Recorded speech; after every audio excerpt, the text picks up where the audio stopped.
Bren, and in today's video I'm gonna do a quick update to a video I did a couple of years ago about growing succulents in gravel. I just wanted to clarify a couple of things, showing you what I've been doing and what works, what doesn't work. So I hope you enjoy this video. All right, so if you look here, this container, there is soil in the bottom. It's a recycled bowl container, and I actually do have a couple holes in the bottom of it, but it doesn't get watered that often out here. So let me move this so I can show you. Let's just move this around. Most of what's in here, the whole top section is a sandstone, and this is really great for the rock, or for the succulents, as they break down. Succulents love calcium in that, but these type of succulents really need to be planted in some kind of soil, because look what happens. So short term, it's okay if you're going to put a lot of gravel on the top, just because it looks pretty.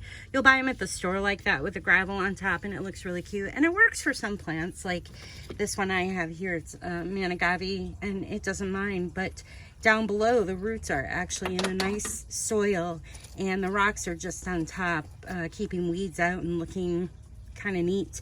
So it works with this. But if you're going to do succulents like these, they're not going to thrive very well in this. So this I'm going to have to repot. And yeah. Oh, this is jade. The jade does okay with a top with rocks in it. But there's also, like I said, there's soil. The roots are actually in the soil. But succulents like these, the shorter, they don't like it so much. See? It is a sauna in here. It's beautiful today.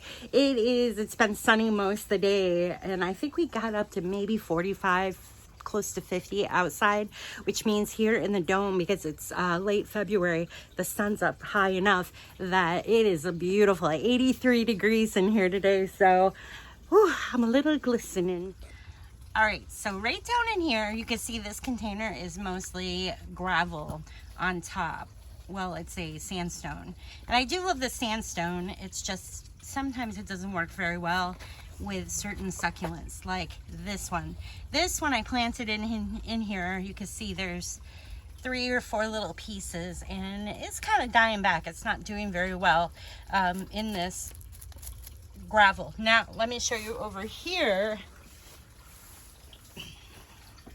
It came from this container, which is directly in the soil. But look at this. This one was planted about the same time, and it's the same plant directly in a loose soil with parsley, actually, and it's doing really well. Look at that. So it's something to keep in mind. Okay, so what we're gonna do is, I have this neat little, well, I think it's kind of cool. It's really cool during Halloween as well.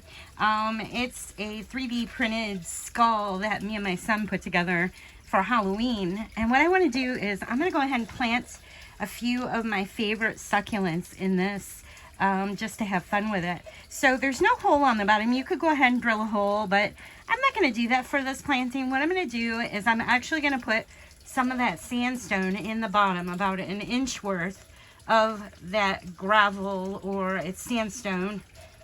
As you can see on the floor in here in the dome, I have a lot of it down in there. I love having the different rocks in here. It's like I'm outside. So it's a sand pebble, and I get this stuff at Lowe's. I love this stuff. And so what I'm going to do, I'm going to go ahead and put on the bottom of this cactus, or of this container. And what that's going to do is catch the water. I still want to be careful watering. Don't water it too much, because there's no hole on the bottom. I'm not going to leave the plant in here forever. It's just kind of for fun. So there it is. And next up, I'm going to go ahead and put some soil in it.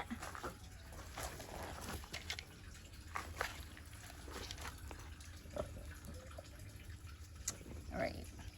This is a really nice loose soil, so the water can drain. But we're not going to put too much water. I'm going to put a succulent in here that doesn't require too much And I'm gonna make this like a cascading kind of little planter here. See, what I do when I prune certain containers is I throw them in a separate container here and kind of recycle it. There's the plant. It's so easy to propagate these, especially this variety. I just basically pull the bottom leaves off. You don't want it too long, but just have a few of the leaves off. And then plant this right in the soil and it will take off. That's what I've done with most of this variety you see in the dome here. I've not bought this plant for years because I just keep reusing it like this, prune it and make more plants, and I'll use it in my landscape and so on. And you just want to baby it when you first plant it like this. You want to baby it and keep the soil moist for a couple of weeks, and don't put it in super hot direct sun for a couple of weeks, and then it should be fine to go out in full sun again, because it is a succulent. And this one actually gets really pretty when it's in full sun. The edges of the leaf will turn a light pink, which is kind of neat. So I've got a bunch of that I'm going to work on later. But for this, I'm going to actually use that neat trailing succulent. I don't know the name of it. This is it. It's really pretty, and when the sun hits it later in the season, as it warms up and starts growing, the main stem of this actually turns a purplish red. It's so pretty. So I'm going to clean this up a bit and stick it in here and plant it, and it'll be draping out of the cactus succulent, or the skull planter. It'd be really cool. The heat's getting to me. I can't talk straight. And there he is in a recycled container, and he's gonna look really cool come this summer, because that will just cascade right on out. I can almost take a piece of twine and make it a hanging planter if I want to, but I'll probably just stick this in somewhere on my deck, just as a conversation piece. Oh my gosh, or better yet, wouldn't this be neat tucked somewhere on the beach by the sand and the seashells, where people think, oh my goodness, look at that skull, how crazy is that? Anyhow, there it is, and it's that easy.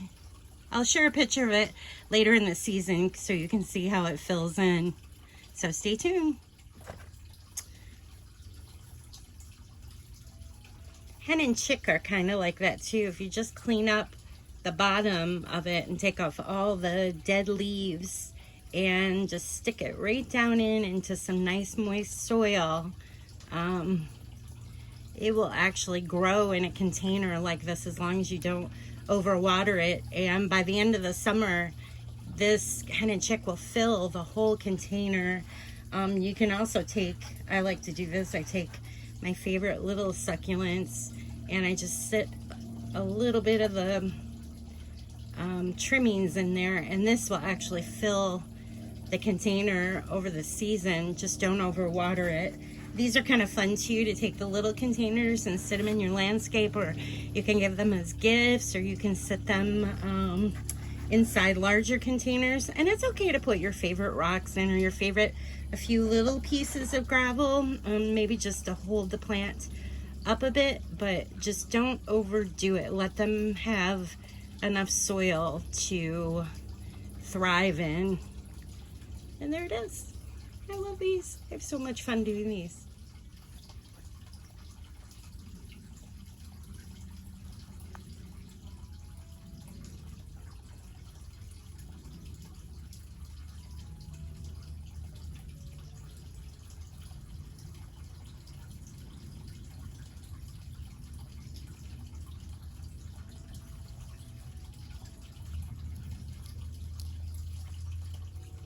Thanks for checking out my video today. As you can tell, I could spend all day in here just tinkering with my succulents, and I don't really care if it snows. It's only the end of February, so I wouldn't be surprised if we don't get snowy even in April. So this is what makes me happy, being able to be in here and play in the soil.